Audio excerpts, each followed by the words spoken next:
Our second scripture today is from the Gospel of Luke, chapter 13, verses 10 to 17.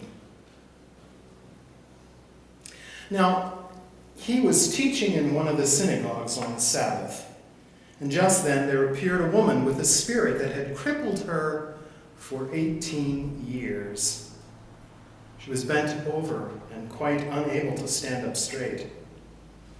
When Jesus saw her, he called her over and said, "Woman, you are set free from your ailment."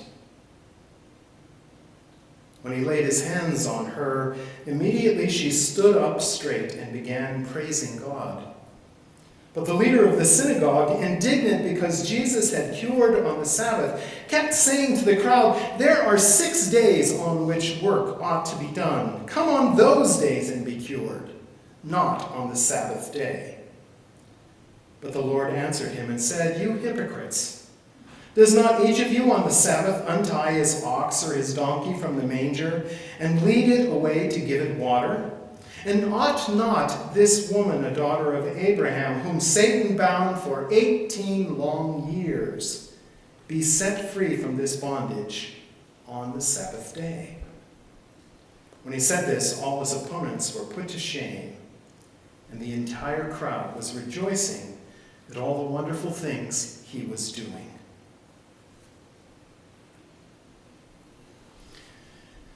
Jesus was traveling, as he often did, and on his way on this Sabbath, he stopped at the local synagogue. Again, his typical pattern. It was his custom to do that and to preach whenever and wherever he could. This day was no exception. He had been invited to preach at the synagogue. Word had spread through the small community that this same Jesus who cast out demons, who made the blind see, who made the lame walk, the deaf hear, the oppressed sing and dance with joy, this same Jesus would be present that day preaching at their synagogue. Now, every community had a synagogue. It was a meeting place for prayer and worship. It was, in many ways, not unlike a community center where the people would gather for all kinds of different events. And there was a section that was reserved for prayer, for study, for discussion about the Torah, God's laws by which the people lived. It was more than just a worship space. It really was a community center. And people gathered for all kinds of events, often from very close by, as especially on the Sabbath, when the law dictated you could only walk so many steps before you were breaking God's law. But also from the broader community of people who would come for other events on other days. And indeed, even on the Sabbath, some would come from a little too far, and people would blink, close their eyes, look the other way, that they had broken the law in order to be there for that event. This was a Sabbath day. Jesus was there, and the people, probably more than would normally have come, probably some did break the law to be there to experience whatever it was that Jesus might have to say. They came and they gathered in their correct places. The men had the section in front, close to where the speaker was. Behind the men, there would have been a grill work that had been set up to keep the men separate from the women, the children, and the slaves. And of course, they were back behind the grill work. All these people had come that day to hear Jesus. They had heard the stories, and they were wondering, who knows? Maybe we'll get to see something amazing this day. Maybe there will be a miracle in our midst. Maybe we'll get to hear something that will change our lives. Maybe there will be some new idea that will transform us and help us to be better about being God's people. In the back of the room there, near the entrance door, behind the grill work, there was a shadow. Nothing but a shadow, it seemed. But If the people had looked more closely, they would have seen the shadow was a woman, bent almost in half, curved, folded in on herself, burdened for 18 years by a body misshapen and out of form. Worse, it was said that she was demented, that her misshapen body was the result of possession by a demon, the result of the very presence of Satan. Why else would anyone be so visibly afflicted? Surely, at the very least, she was guilty of some horrendous sin that would make her suffer such a visible and painful and public sign of her disobedience. Everyone knew most of your sins you could hide behind closed doors, but this one was there for everyone to see. And so this woman found herself this visible embodiment of the punishment of sin, cast out to the edge of society, beyond companionship, beyond even touch. No one got that close to her. And indeed, most of the time she was treated as if she was not even there. People ignored her, and she had learned long, long before to avoid contact, to avoid touch, to avoid calling attention. Her presence did remind people of their own sin. It made them afraid that somehow their secret sins might be found out. After all, they didn't know what it was that this woman had done. That part wasn't visible to them, only the punishment. Perhaps God would someday find out their sins, their shortcomings, and so punish them that their failures would be exposed for all to see, for all to wonder about, laying bare the hypocrisies and the sins that they had spent an entire lifetime covering up, masking from the broader community. This woman represented the incarnation of their own vulnerabilities, and worse than that, of their worst nightmares. They looked at her and they saw, that could be me. Indeed, that probably should be me, because I know what I've done and what I've not done.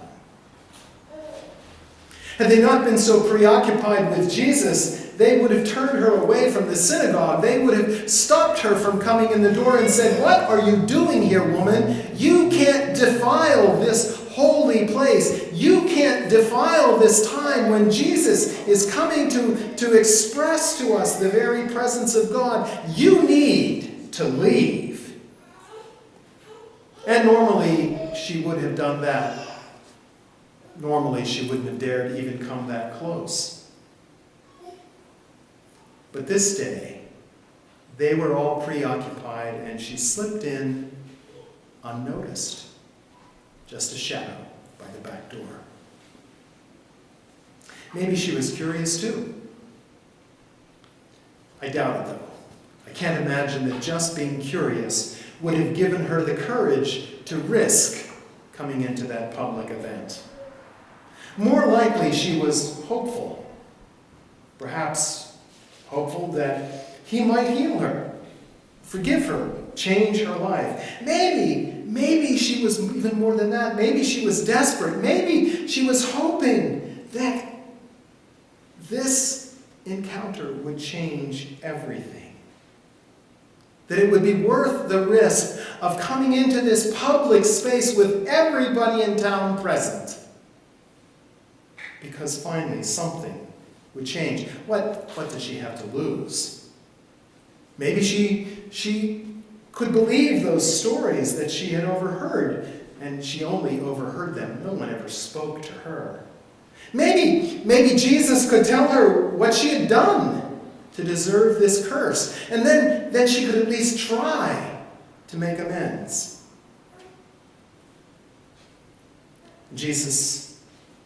was there. And as he moved to the front of the room, it became silent. And anticipation filled the room almost like the scent of incense. Jesus stepped forward and he picked up the Torah to read. And he looked around at all of the faces. And for all of them, it felt different. It really did feel as if the very presence of God was there in their midst in a way that maybe they had never experienced before. They had a sense, an anticipation that here was a man who had something real to offer, something real to share with them. Perhaps what they'd heard about him was true. There was that shadow in the back of the room. That misshapen body leaning against the wall, daring not to get too close to the other people. Now, the woman couldn't see Jesus. She couldn't lift her head that far. But suddenly, she had a feeling that he was looking at her. And then she felt the entire congregation turn and look back. What's he looking at back there? And she knew she was no longer just a shadow. She was no longer invisible. They saw her and she was frightened. She was relieved. She didn't know what would come next, but she had nothing to lose beyond this miserable, pain-filled life she had experienced. And even losing that would be relief. She was tired of the pain. She was tired of hiding. She was tired of not understanding why. And she could feel it drop away as she made the decision to give herself over to whatever would come next. And Jesus called her name. Well, not her name. He called her woman in public. Now, it was strictly forbidden by rabbinic law that a man give public recognition to a woman, let alone openly call out to her. And worse than that, to do it here in the midst of the synagogue service was breaking all of the rules. Didn't register to her at first. What? He's calling me.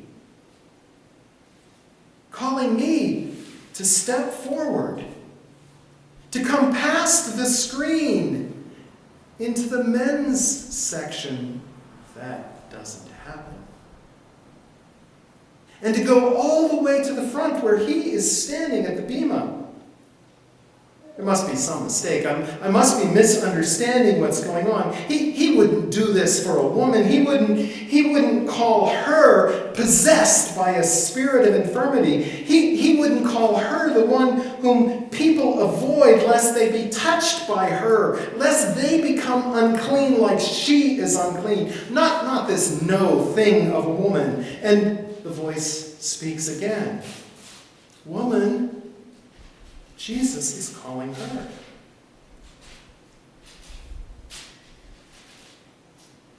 And her stomach is in her throat more than it usually is. Her heart is racing, it's skipping beats. She's trembling from head to toe, and she begins to shuffle forward. The crowd parts. The people move back, not as much this time to avoid touching her, which was normal, but to really look at her.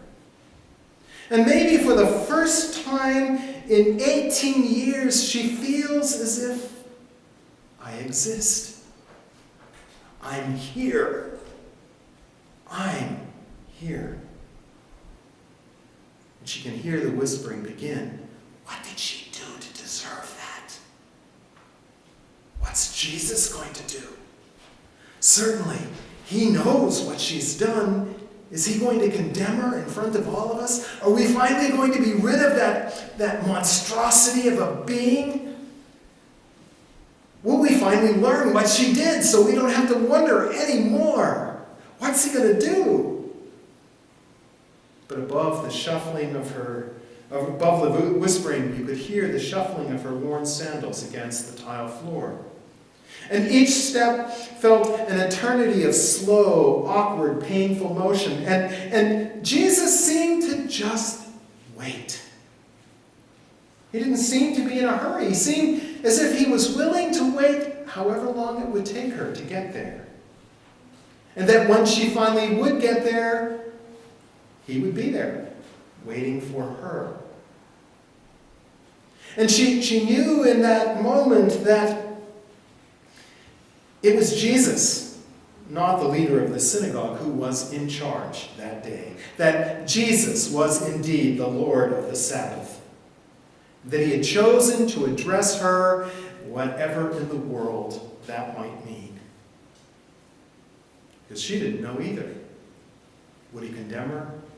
Would he destroy her? Would he cast her out? Would he call her out? Or would he heal her? She stood in front of him, bowed as she was, and she could only see his feet, his body from the waist down. She couldn't lift her face to look at his. And she wondered what the expression might be. Was it love? Was it compassion? Was it disgust? Was it anger? She honestly didn't know. And everyone in the crowd seemed to be holding their breath.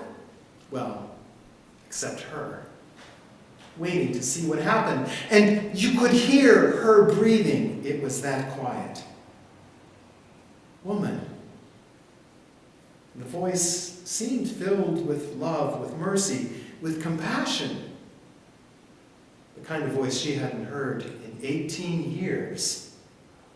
Woman, you are freed from your infirmity, rid of your ailment, set free from your disease, no longer bound. Woman, you are free. The words spilled over her like sweet perfume, baptized her with new possibilities, anointed her like oil on her parched soul. Woman, could it be true? This must be a dream. He can't possibly be healing me. It's too good to be real. And as soon as she thought that, another thought went through her mind. Do I really want to be healed? Do I really want to be free? This is all I know. This is familiar. I know the name of my infirmity. I know my limits.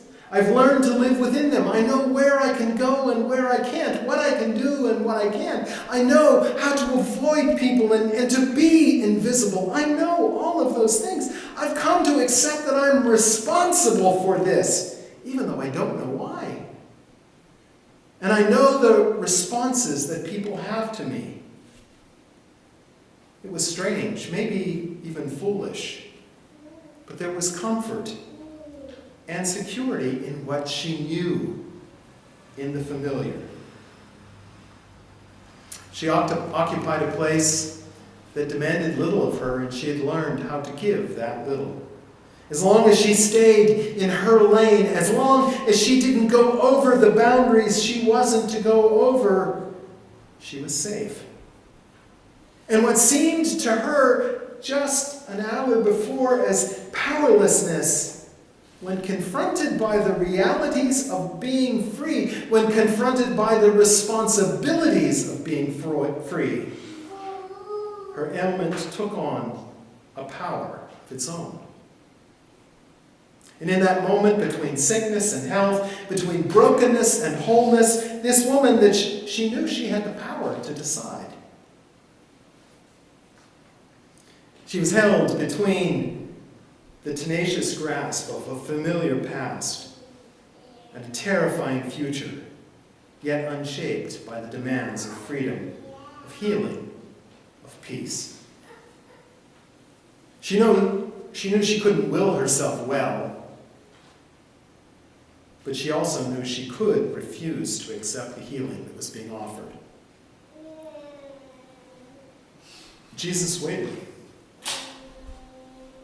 We don't know how long, a second, a minute, 10 minutes, we don't know.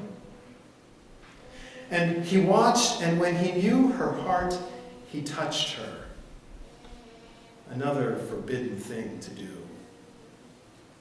And that touch loosed the vicious pain of bone and tissue and sinew, turned in upon itself for years.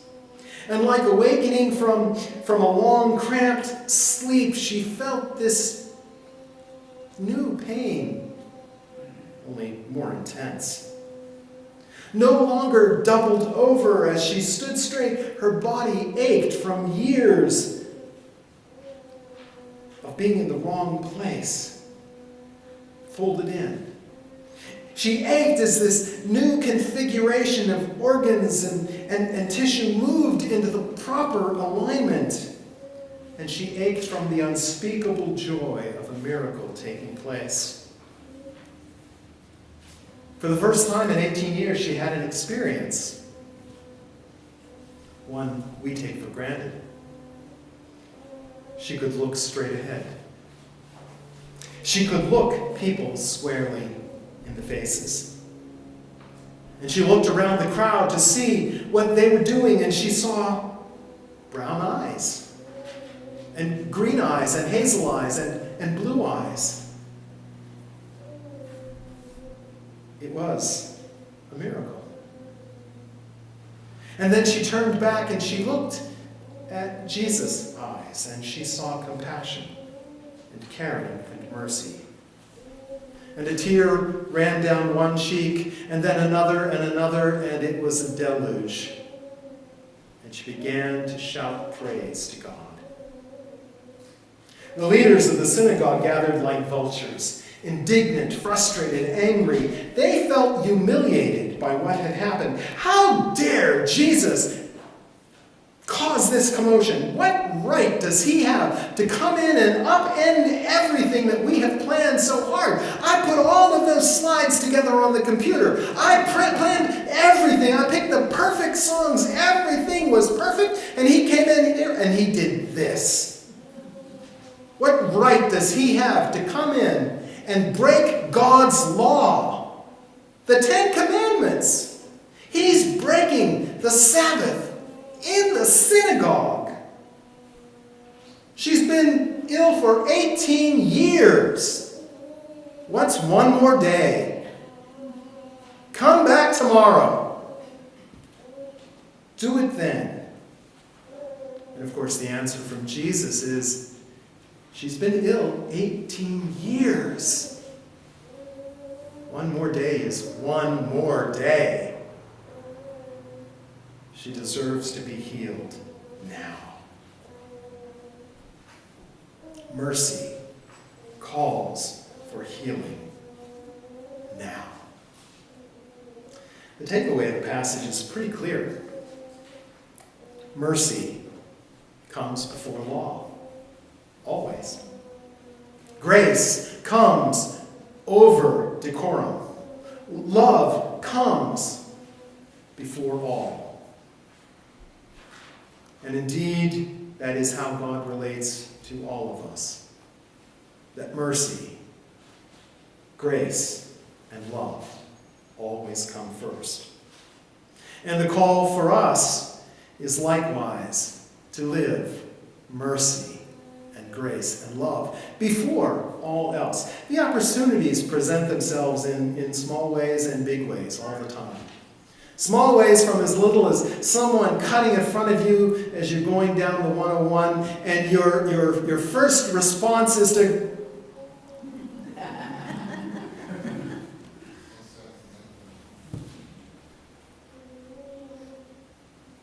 all the way to things as large as the questions around immigration and international relations and the laws that define how our economy works. It's our call. Love comes before all. Grace comes before even decorum. And mercy certainly comes before law.